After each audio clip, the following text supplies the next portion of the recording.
Vanderbilt scored 70 points for the first time since their quarterback got shot down over France in World War I.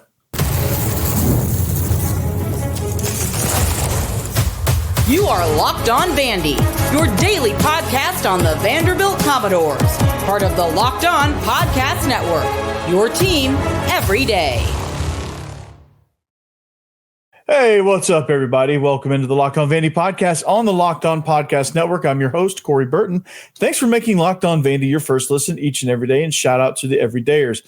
We're free and available wherever you get your podcasts and on YouTube as a part of the Locked On Podcast Network, your team every day.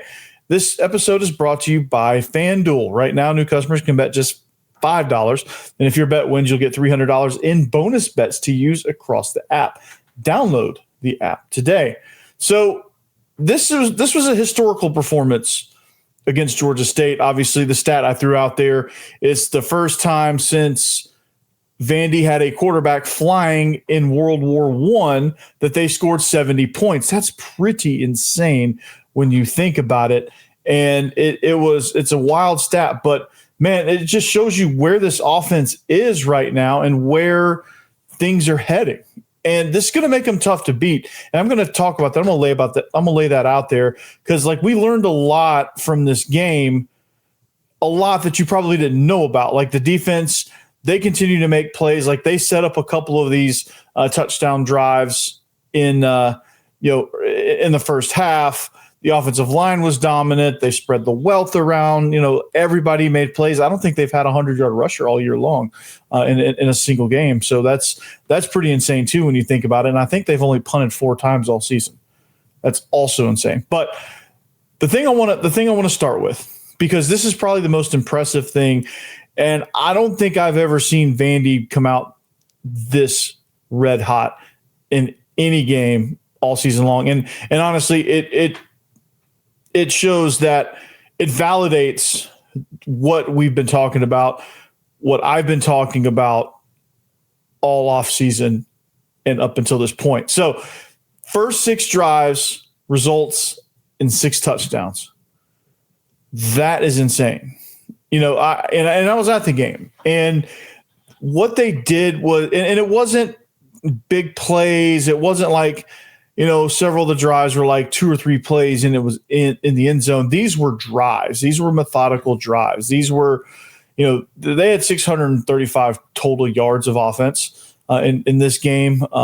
But if you look at the individual stats, it's insane how spread out everything is, right? I mean, Diego Pavia had 86 yards rushing. He was the leading rusher. MK Young had a huge run. He had a long of 60, so he had 2 carries for 64 yards. So he had one other carry for 4 yards. He didn't play a whole lot. AJ Newberry getting in on the action. He scored a touchdown. He scored 2 touchdowns actually. Blaze Berlowitz scored a touchdown. Drew Dickey scored a touchdown. Cedric Alexander scored a touchdown, and Junior Sherrill scored a touchdown as well. All in the rushing game. So, I mean, it's You look at the drives, right? You look at the the first one was 8 plays, 75 yards, first touchdown. This was after a Georgia State field goal. Then they get another one. It's 4 plays, 71 yards after a Georgia State punt. So that one was a little more explosive. 3 plays, 35 yards. That was set up by the defense on a touchdown. AJ Newberry on a 10-play, 52-yard drive. 6-play, 69-yard drive, 7-play, 83-yard drive to make 42 right before half. And then, of course, the explosive plays started happening. They had 2 plays for 64 yards. They had 3 plays, -4 yards. That was a blocked punt on that one. 6 plays, 70 yards. I mean, these weren't like. There's only one like short drive where they had a short field thanks to a turnover where the defense really stripped the ball out and they were able to give them a short field. But I mean, just the efficiency and the execution of all these drives. I mean, spreading the wealth around. You had 8 rushing touchdowns.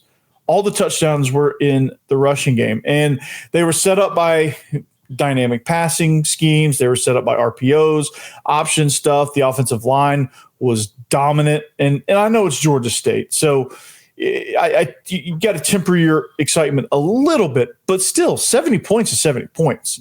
I don't care who you are. That is great. I mean, 60% on third down, and a lot of that was in a lot of the misses were in the second half. I mean, it just seemed like play after play, and it was so patient. Like Diego Pavia, this was the most comfortable I've ever seen him in the pocket. I mean, he was just back there, and he was just on a rhythm, throw, on a rhythm, throw, on a rhythm, throw. Occasionally he'd get flushed, didn't try to make something out of nothing, got yards that he needed, and was able to set up second and manageable, third and short, and or conversions. And so I think there was some stat I read that out of the 70 plays, 39 of them resulted in a first down. That's crazy. So a lot of plays where there was a lot of like big chunk yardage, and that's what you want as an offense. Like that's what keeps these drives going, and that's what keeps these drives relatively short. Like the four play 71-yard drive was. It was a 48-yard pass. It was a catch and run to Eli Stowers, a 16-yard touchdown run, a 7-yard run, and an incompletion. Right, that was the drive. Right, it was a 7-yard run. Started at the 30,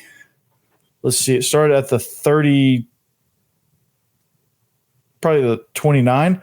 They ran for 7 yards.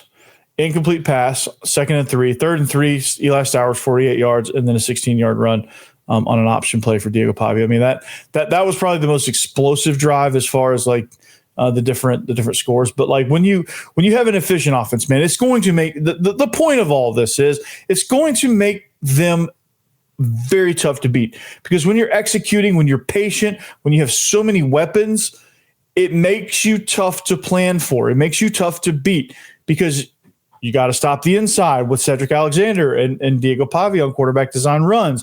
You've got to stop the edge on the jet sweeps and the quarterback read options and the triples and the bubble screens and the orbit motions and the everything that comes off of that hits the edge of the defense. You've got to defend that. So you got to stretch out a little more horizontally.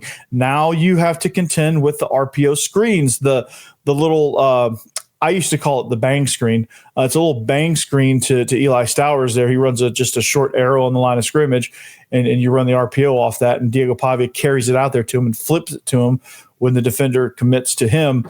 And it just stretches guys out, puts guys in conflict.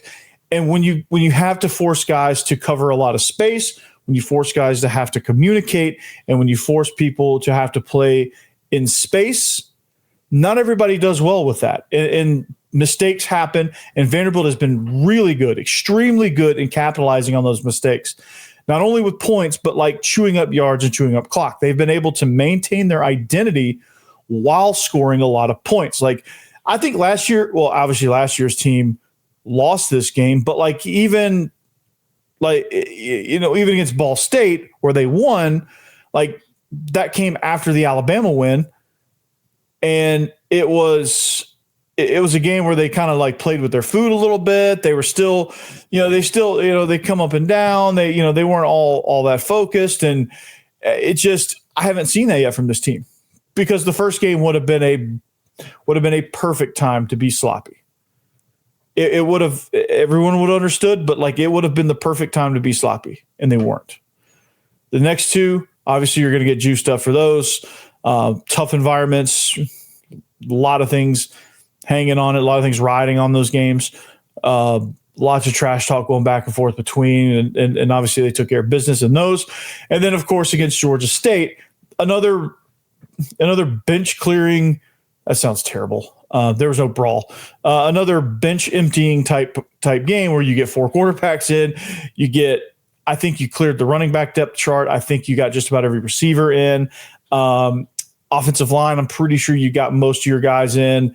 I don't know how frequently they rotated. I was kind of just at a certain point, I was kind of just enjoying the atmosphere. The drone show is awesome, by the way. But I mean, you finally got good depth. You finally got good weapons. You got guys that are emerging that can make some plays down the field. Junior Sherrill was outstanding. I mean, his stat line doesn't jump out at you, but like what he does with the ball in his hand, the touchdown that he scored, I mean, he was electric. He just took it and he bursted. I mean, that guy looks different. It feels different with him. He feels like a number one receiver. When he's on the field, the trust is just there so much more than it was last year, because he was still trying to kind of elevate himself into that role, and nobody was really taking over that role last year. That was the problem with the passing game. Nobody took control of the passing game. Everybody was inconsistent. It was a roller coaster. Diego was a bit of a roller coaster at times as well with his pocket awareness. So like the whole passing game kind of suffered. And that was the main thing they worked on, and you could tell. And guys emerged. Eli Stowers, obviously, still the number one guy in the passing game. But, I mean, Junior Sherrill was there. Trey Richardson, they took some shots to him. I think they just barely missed him on a couple shots that would have been deep touchdowns. Caleb Barnett, they missed him on a shot play. They ran him from the slot on a seam against the safety. I don't know why he put safety on that guy. He's fast, but they did. And he almost got a touchdown. Diego just overthrew him. But just the overall efficiency is going to make this team tough to beat down the stretch, because they're only going to get better. This offensive line is improving in pass pro each and every week. They're only going to get better. It's unbelievable just how things are progressing through this, through this season with this team. It just seems like they get better and better, more in tune with each other, more, at a faster pace. And I'm excited about this. Again, it's going to make them tough to beat. Six drives, 6 touchdowns, all on the ground, just spreading the wealth, man. It's unbelievable. We're going to continue to talk about what we learned in this game, and again, why this Vanderbilt team is going to be tough to beat. That's going to be the theme of today. They gave you further proof as to why they're going to be a tough team to beat. We're going to continue to talk about those points, because we learned, we got more evidence, we got more data points on why they're going to be tough to beat. So stay tuned. However, look over my shoulder here. Look at these 2 hats. Don't you want one? Well, for all you college football fans, if you could go back in time, sit front row of your school's biggest rivalry game, what hat would you be wearing? Yes, I said hat. It'd be this one, the game. For me, that's where it's at. There aren't just hats. They're the same vintage styles fans wore back in the 80s and 90s. And guess what? They still go for the same price they did back then. When you use code LOCKEDON, you get your vintage hat for $16.99. Head to gamecaps.com, thegamecaps.com, and grab your team's classic bar or retro circle design and use code LOCKEDON for an exclusive discount, because legends wear the game.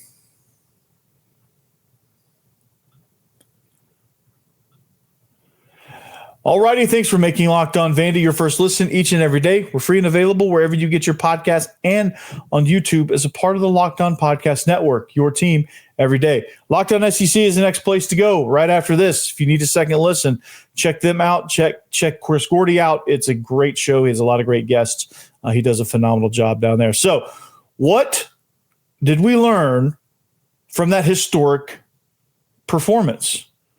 Well, we talked about the first one. Vandy's offensive execution is improving by the week. First 6 drives were all touchdowns, and they were set up different ways.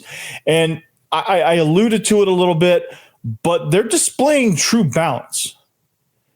And you don't see that a lot. They spread the wealth across the board, and, of course, the offensive line is playing a massive, massive role in this game. Defense is a nightmare as well. They cause turnovers. They're increasing havoc plays. Front 7 has been relentless. Secondary is great. They've been rotating a bunch of people. There is concern, but I'm not overly worried. You know why? Because that's what secondaries do. If you play long enough in the secondary, you're going to get beat. Ted Hurst was an amazing receiver. They fed their entire offense through Ted Hurst, and he played all game long. And Vandy rotated a bunch of guys at corner. He's a tough guy to guard. He went up and got one on a big 3rd down. He elevated over everybody. I mean, he just made plays, and that's okay. So offense finding true balance. What does that do? What does that mean exactly? Because a lot of people have a lot of different definitions of balance. Here's what it means to me. Balance means this. I'm spreading the wealth to all of my playmakers.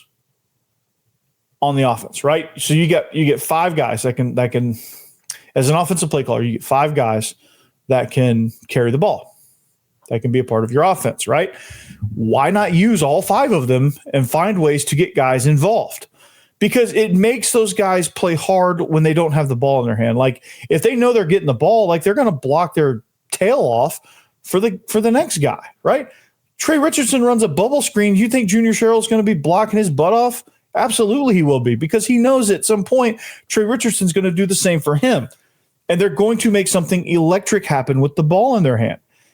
Tim Beck knows that. Jerry Kill knows that. Clark Lea knows that. And that's why they trust these guys. That's why Diego trusts these guys. He said this has been his best year. The weapons are all around him, and they will block to the ends of the earth because they know they're going to get the rock too. Like Junior Sherrill has been really good with the ball in his hands. Has he had it much? No, because like I said, it's spreading the wealth. MK Young has had a tremendous season. You would say about MK Young that he's had a tremendous impact. But if you're a box score watcher, you would say he didn't. 2 carries for 64 yards and a touchdown is not like if you're just watching the box score, it's not great. If you look at any of these guys' individual stats with no context, you would say you would have a hard time believing Vanderbilt's 4-0 and like as legit contenders in the SEC. But if you watch them play, they make their impacts, right? Eli Stowers, huge clutch plays in the South Carolina game. Did he get the ball a ton? No. But his catches were all clutch. Like Trey Richardson had 3 catches for 45 yards. He scored 1 massive touchdown against Virginia Tech. I mean, this was a breakout game for him. It blew the game open. Like those kind of impact plays are what's making this offense go. It's spreading the wealth. It's finding true balance. Diego Pavia has not had to run the ball as much. Now he's still going to choose. He's kind of crazy, so he's still going to choose to run the ball, but he hasn't had to. Cedric Alexander's toting the mail. Caleb Barnett's toting the mail. Junior Sherrill's making plays. Eli Stowers is making plays. Bryson Coleman had a 50-something yard touchdown against Virginia Tech. He opened the scoring up for Vanderbilt. Like, where's he been? Cole Spence had a nice catch and run last night as I'm recording this on the Sunday. Like, there's plays all around, and it's different guys. It's different guys. Richie Hoskins had a few big conversion catches. Is he making a huge jump in the stat line? No. None of these guys are. They haven't had a 100-yard rusher all year. Not one person has gone over 100 yards rushing. That's insane to think about. Why? Because they're spreading the wealth.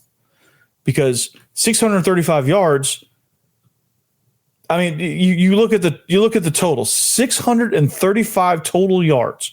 Then you go look at the box score. Your leading rusher is Diego Pavia with 86 yards. Your next leading rusher is McKalen Young. He had 2 carries. No one got any more than 4 carries. Diego Pavia is your leading passer, 18 of 24 for 245 yards. But you also had 3 other guys that registered yards. You had Eli Stowers with 5 catches and 73. Tristan Brown had 3 catches for 71. Junior Sherrill had 3 catches for 55. Like it just all adds up, and that is something that you look at and said, okay, well. It's a total team effort. That's the gist of it. It's a total team effort. They're spreading the wealth. And you know why they can spread the wealth? You know why they can do these things? Why they can run inside? Why they can run on the edge? Why they can get the ball to the perimeter? Why they can push the ball downfield? You know why all of this? The offensive line. People I don't think people realize how good this offensive line has been. I'm going to knock on wood. The penalties have improved. That's a fact. I'm not jinxing anything. That's a fact. The offensive line has drastically improved with penalties. They're playing cleaner. They're playing more together. They're communicating better, and they're opening up massive run lanes. They are dominating, and they're not. And yeah, they just dominated Georgia State, but they dominated Virginia Tech and South Carolina the previous 2 weeks. Those aren't any defenses to scoff at, especially South Carolina's. Virginia Tech, their strength of their defense was in the front, especially the front 4, the down 4, and Vanderbilt aside from 2 turnovers, they pretty much pushed them around all night long. South Carolina, they pushed them around pretty much all night long, save a couple of drives for Vanderbilt. So this myth of like this offensive line being mediocre or decent or whatever, no, they're amazing. And you can tell, you watch Coach K on the sideline. I finally saw him in action. That guy is, I love that guy. That guy's insane. He is, I mean, he chews and spits nails. You look up O-line coach in the dictionary, that you see a picture of him. The guy's awesome. And so he is, he is something. He's something else, man. And he has put together a phenomenal unit. And this entire offensive unit, all 11, have chipped in and made this thing. Like, you want to see a total team effort, watch Vanderbilt football. It is so great to watch them play on offense.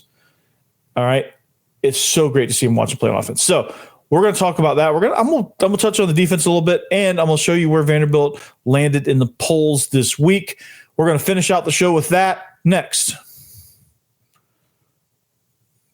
FanDuel.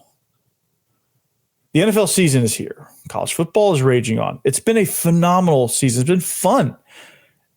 And FanDuel's making sure you're ready for kickoff with the can't miss offer. Right now, new customers can bet just $5, and if your bet wins, you'll get $300 in bonus bets to use across the app.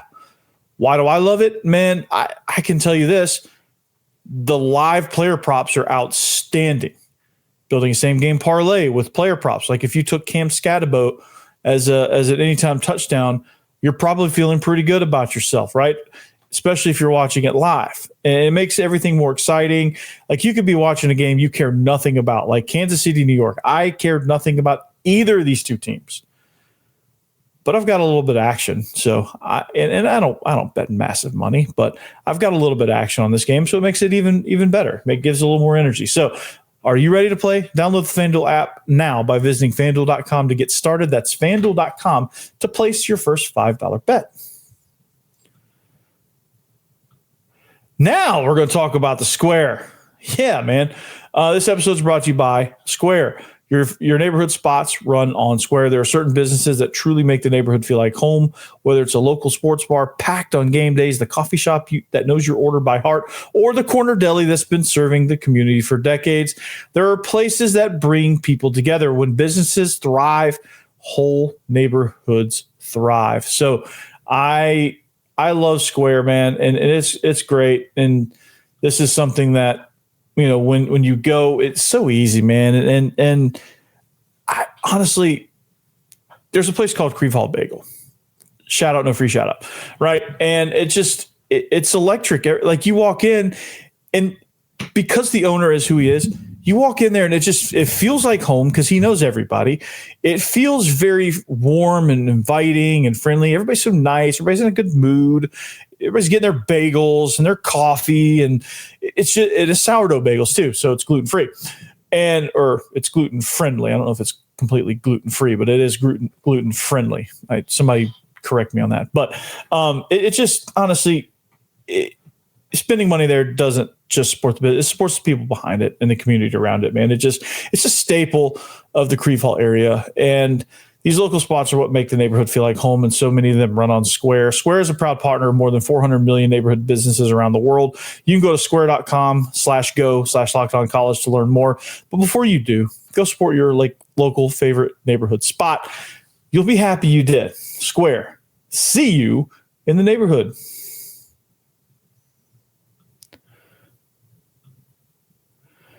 All right, wrapping up the show, Locked On Vandy. Talking about Vandy, historic performance. I mean, I like that stat still. It's amazing. For the first time since a dude was flying in what is it? What are those planes called where you're sticking out? You're wearing the goggles and the scarf, and you're pointing down with you're looking over the edge and pointing down to shoot your enemies. What are those, biplanes? I think is what they're called. For the first time since somebody was flying one of those in World War I. Wow. It's the first time since they've put 70 on the board since then. And just think about all the games they've played, all the games in the 20s, the 30s, where Cumberland beat Georgia Tech 222-0. Like, scores were being played like that. Like, they haven't scored 70 since then. Holy cow, man, that's insane. So what makes it insane is like it's just this offense just clicking on all cylinders. But you know what? The unsung hero. Well, I don't know about the unsung hero. I don't know if that's accurate, but the defense is setting up so many opportunities. Like Zaylin Wood picking off Lenore Sellers. You know, the fumble that was poked out by, I can't remember who poked the fumble out. I think it was Jalen Stone poked the fumble out and recovered it. Just those type of plays, like the defense just rallying to the ball. They're tackling a lot better in space. That helps. The penalties are down. The communication is better. The coverage is better. And people were saying on the live stream last night, they're concerned with their defense. They have concerns. Well, I mean, of course, when you see Ted Hurst lighten you up a little bit, you're going to be concerned. Of course. I get it. They're rotating a lot of players. They've got a lot of guys coming in. They don't necessarily get home on their pressures every single time. But they tackle well in the run game. They make it where you have to earn your yards. And that Cameron Brown I think he should be the starter for Georgia State. Like, that guy was good. He was accurate. He's poised. He sat back there he was just throwing darts, and he was accurate. And that's a very spot on description of what he is. His accuracy is king. And he just sat back there and threw darts to Ted Hurst, and Ted Hurst went and got him. Like, no matter where it was, he's going to come down with it. He's a great receiver. Why is it Georgia State? I don't know, but he's a great receiver, and he understands positioning. Like there's going to be receivers like that from time to time. You just got to be able to play around them, and Vanderbilt obviously did. 21 points. I mean, your JVs gave up some, right? You gave, like, one of those touchdowns was a short field. You ended up blocking the extra point. Or no, they went for 2 and they didn't get it. That's what it was. So in a way you did. But, I mean, it's just like, why are we concerned about that? I don't know. Like, the defense is great. They're dominant up front. They get pressure. They cause havoc. Like, this defense is playing like – they're playing like they're more organized. They're playing like they're more aggressive. They're playing like they have a guy that is in total control of what they're trying to do. So, love this defense. For the record, I have zero concerns. Some people commented last night that they were concerned with this defense. I have not one concern with this defense. They're going to be fine. They're going to be great. There's going to be some challenges. I mean, covering Barry Brown is not going to be easy, but there's going to be some guys they run into that they're going to have to figure out how to either cover them or get to the quarterback so fast that doesn't matter. Either way, they'll scheme it up. I trust Steve Gregory and Clark Lea. He's giving me no reason not to. All right. But before we get out of here, I do want to talk about this. I do want to address this because this is exciting. And this was made by Locked On. So you see all of the Locked On shows, right? Look at number 18 in the AP poll. That's Locked On Vandy, moving up 2 spots. They're in the teens now. That's amazing. Mizzou, hot on their heels. Michigan, hot on their heels. TCU cracking back in there. BYU cracking in there. Illinois is still ranked. How? I do not know. They got absolutely obliterated last night against Indiana, which, I mean, shout out to Indiana. They showed me something. They were good. They were good. Miami's like, I know the Buckeyes haven't lost, but I have a hard time with Miami sitting at number 6, dude. They look pretty good against a good roster. Longhorns, it's about right. I think this is probably the most wide open it's been because there's no surefire number 1, really. Like, you can make a case for any of those teams to be number 1. Hell, you can make a case for Vanderbilt to be number 1. It's just, it's crazy, right? And so, just stay in the rankings. That's all that matters because at some point, all this thing is going to get sorted out. Texas Tech was really good. I was really impressed with them. I think they're better than Iowa State. They might beat Iowa State. That's going to be your Big 12 champ right there is the Texas Tech Red Raiders. Seminoles, I think, continue to look good. The Aggies, Sooners, they got by. Ole Miss looks good. I mean, this is going to be an interesting season. That's for sure. It's going to be interesting. If Vandy can stay in that, hey, we're all there, man. But it's just great to see that Vanderbilt is in the top 25. They're in the top 20, and my logo is in this list. Like, I don't make many lists. This is good. So, that being said, this team's going to be tough to beat. This team's got.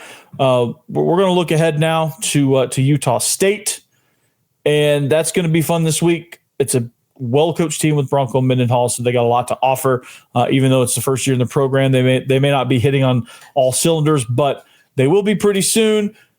No better time than to come into Nashville and do that against Vanderbilt. So we're going to talk about them, what they bring all week, and then we'll get you ready for the game. And then Alabama's next week. That's going to be fun. But anyway, we're gonna stay focused on Utah State. But this team's going to be tough to beat, dude. They're going to be tough. True balance on offense, havoc on defense. Special teams not really doing a whole lot because they haven't had to. They have not had to. They haven't kicked many field goals. They haven't punted much. They blocked a punt last night against Georgia State. But, like, special teams hasn't really been needed. But they will be at some point. At some point, you'll need a great return. You'll need some sort of turnover, something. You'll need a big play on special teams, so don't get lazy on that. But we'll see you back here next time. Have a great rest of your Monday. Anchor down. Peace.